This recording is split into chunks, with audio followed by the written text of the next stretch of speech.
Sabah, YouTube. It's Rish Sheehan.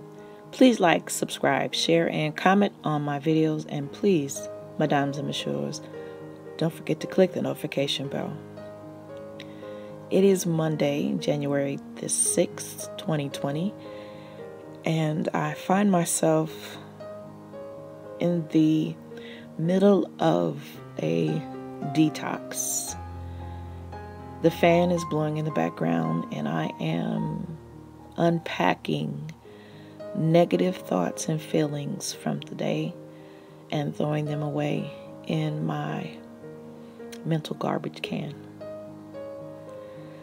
I made a pact with myself to embrace the true person inside, to embrace my truth and love me right where I'm at. I continue to say that though. But that's always the goal, to love me right where I'm at. I find that if I forget to love me, my mind goes to very dark places, very negative places that I don't even want to give any energy to. I want to walk in my truth, the beauty of my truth, and the areas of opportunity in my truth. Today, something happened to a loved one that triggered me, and I had to ask myself, why was it triggering me? I felt that what was being said about this loved one was being said from a standpoint of an opinion that was formed without all of the information. At the same time, as I said, I'm asking myself, why did that trigger me? Because it honestly had nothing to do with me. But here I was, wanting to play Mistress Saber situation, jump into the middle of the fray, and offer what I felt was facts in a way to check this other person. And I had to stop myself several times today because that isn't my fight.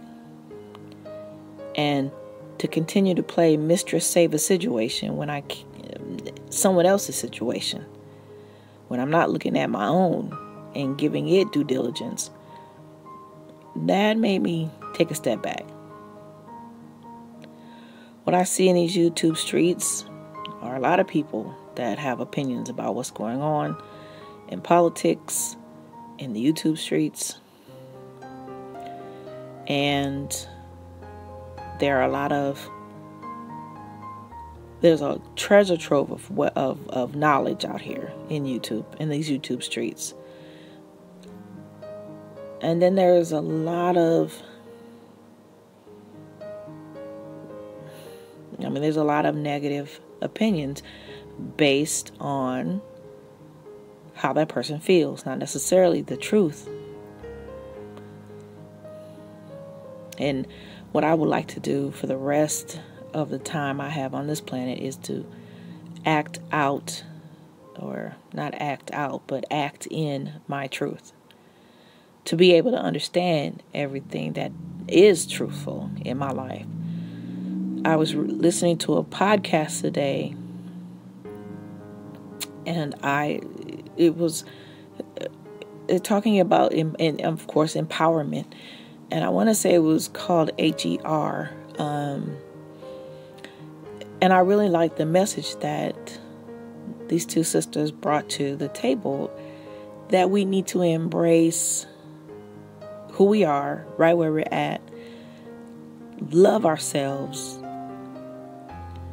And for those of us who, unfortunately, were not taught to love ourselves, to feel that it's important that we take that journey. That loving ourselves, it has got to be one of the most important things that we will ever do in life. That when you pass on if you can say, I thoroughly loved myself, and I'm not talking about being selfish and being selfish, meaning putting others at jeopardy just so you can feel good about you. That's being selfish. Being not caring enough about, I don't know how to say this without being political, but when you put your financial gain over other folks, their livelihoods, that's being selfish. But when you put how you feel about yourself over someone else's opinion of you, and that may not be the right way of saying it, but there's a difference between loving yourself and being selfish. And we need to understand there's a difference. Now, my whole life I've been told that to love myself was to be selfish. And now at 51, I find that was a lie. To love myself is one of the most important things I could possibly ever do for myself. It's the best present I could ever give to myself. To love me, to accept me, the truth of me. It's one of the things that I'm working to not resent so much, because I resent being told a lie that I'm not supposed to put any time and effort into myself other than aesthetics. You better get your hair done. Make sure you got your makeup on. Don't let your lips be cracked. Better smell good. Better look good on the outside. But our insides, that's the important thing. How do you look on the inside? So to find out, once you become an adult, that you've been put a lot of time and effort as teenagers into the aesthetics, only to find out beauty is fleeting big time. If you are a horrible person on the inside, how you look on the outside means nothing. And that's a lesson that I didn't learn until I was an adult.